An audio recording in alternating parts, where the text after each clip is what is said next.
and they lose, it works great. So I just found this out. So if you lose your 5.5, and just like me, since I put it on with the socket, it was more difficult to get it off with the Phillips, use the E8. It's the inverted bit. It works perfect. Now I can continue. I was looking for this thing for 20 minutes. You know, it's an organized person. But I literally should have got this intake off because it don't take that long.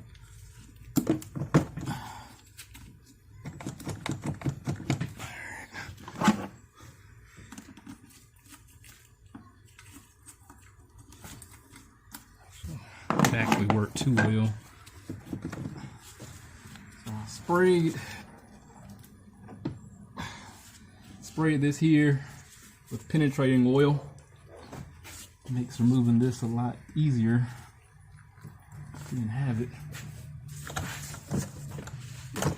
Intake tube off.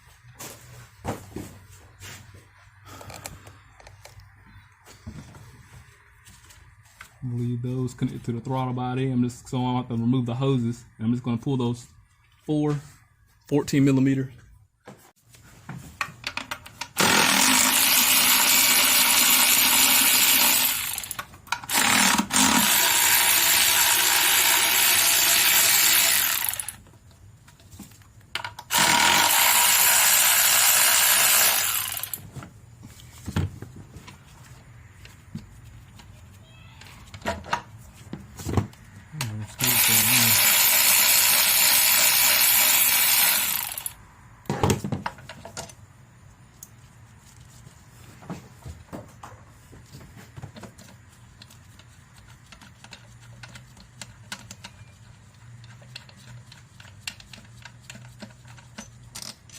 I didn't realize those screws were that long. It took a while. So I'm gonna let that hang.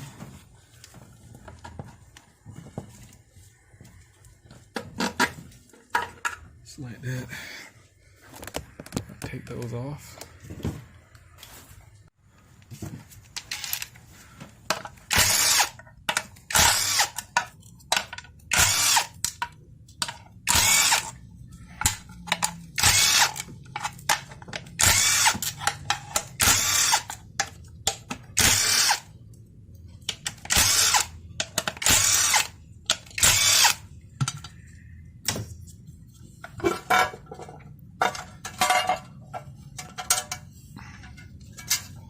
This is what it looks like underneath.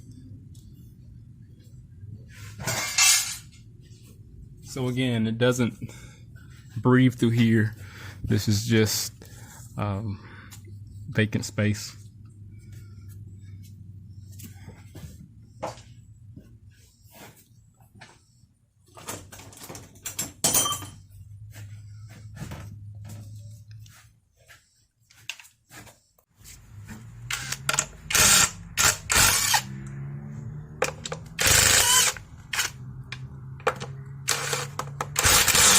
Extension.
Might not be able to see it well, but there's 2 bolts that hold this module in. Those 10 millimeter.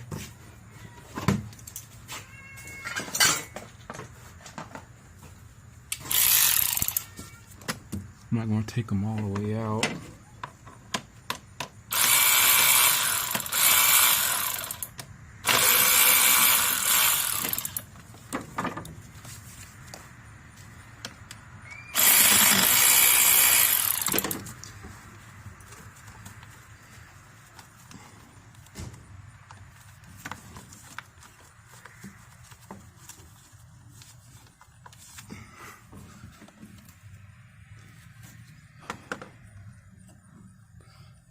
Sorry, there was 4. I forgot.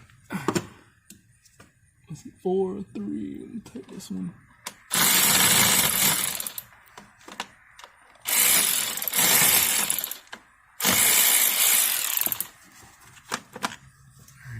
So it's 3. So I just need a little bit of room just to clear that corner right there. And I'll be able to pull this and take off. I'm not pulling them all the way out. It looks pretty clean because I cleaned everything off when I was in it last time. It was pretty clean before, but I just cleaned up a lot better. And I just cleaned the intake ports too. But this is the connector that goes from the knock sensors. You'll be able to see the similar color coded on the wiring diagram from Identifix. And we'll see where the red and green and black and white go to. Let me get this off. Let's so I should use a 12 for that. 12. Yeah.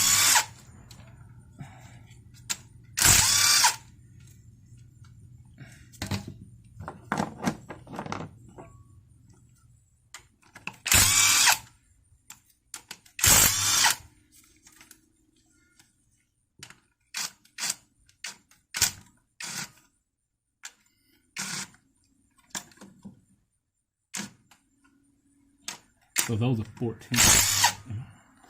I think that this is not going to fit. That's out. That's out. Oh, I have to get my magnet. That one's not going to.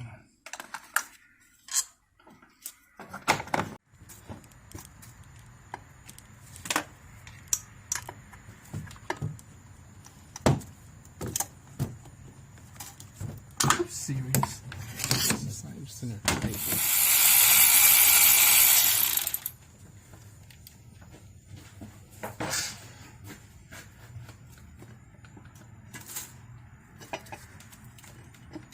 Am I missing one? That's just wedged in there. Okay. Get this nut out.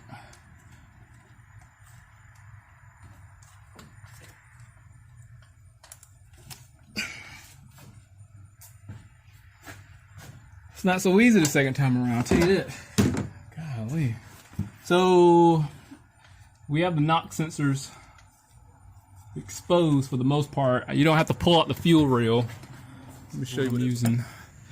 I know I had a wobble in extension on it before. We're going to try this first though. 1/4 inch, 12 millimeter.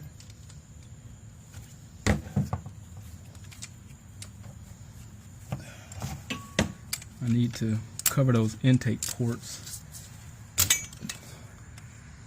Let me do that right now. Alright, so bank 1 is in the back, bank 2 is in the front. There's our bank 1 knock sensor with a blue connector.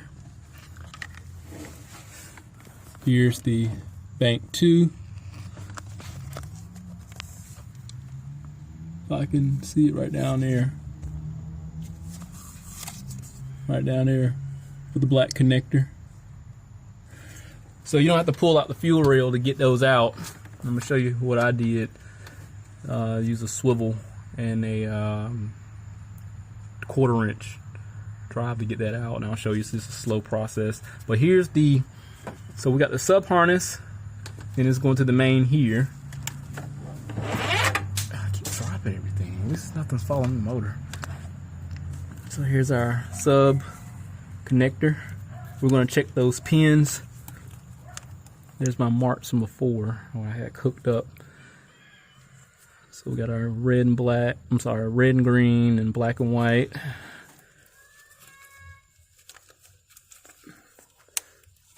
Pull that out. If you need to check the wiring, you'll check those female pins there and the males. And we're gonna check and see if they're on a corresponding pin outs at the PCM. So we're gonna do all that. I'm gonna have to go back to what I was using before. I don't know why I just don't go ahead and grab them. I'm hoping I can. It's on there. There we go. All right.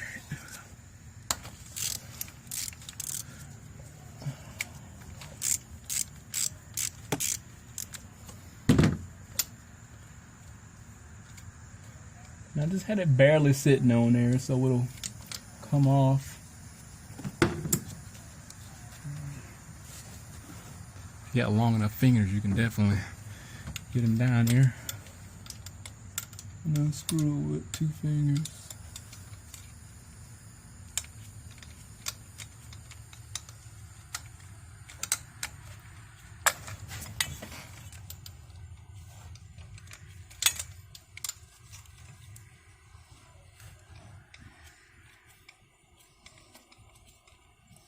Still a little warm.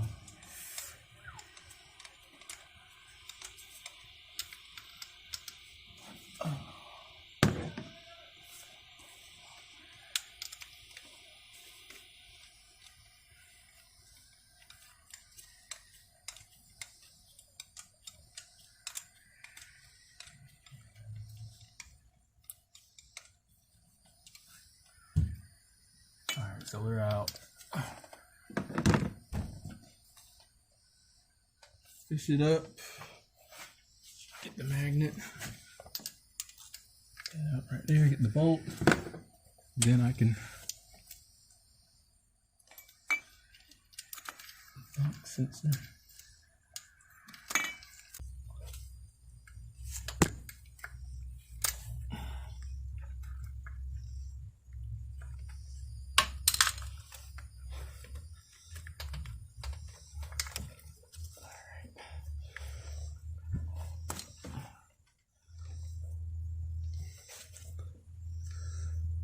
So this is now from the factory.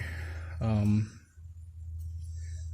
think one of them had like passenger L. I don't know what that, if that meant anything. It was like P and L.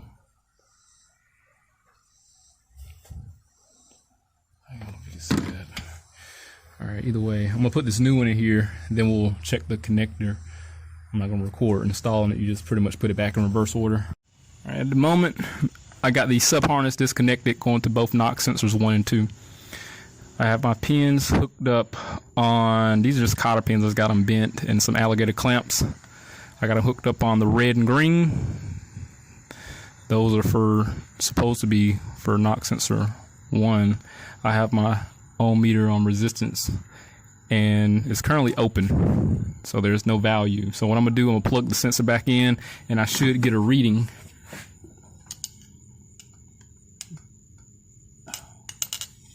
We currently have a reading.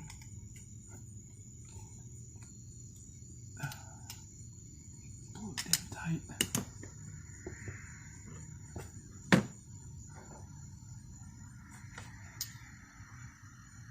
Make sure that's tight. So we got 561 kilo ohms. Now I'm gonna show you something. Now that's the one that we replaced with bank 1.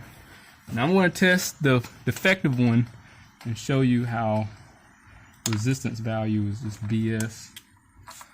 So we have 561 K ohms.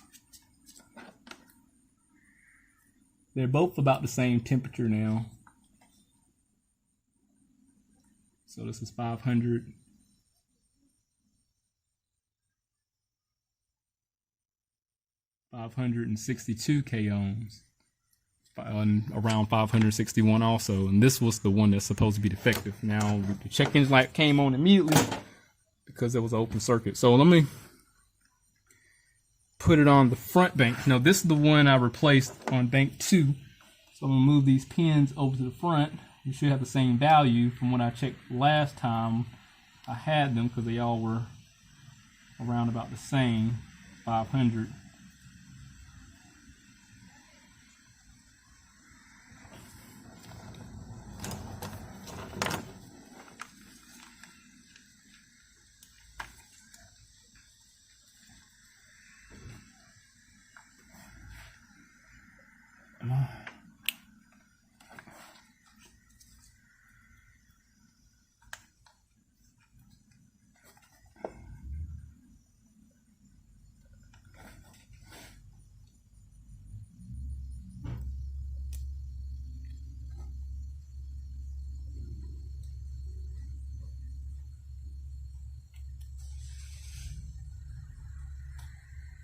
So that's 500. This is an aftermarket one.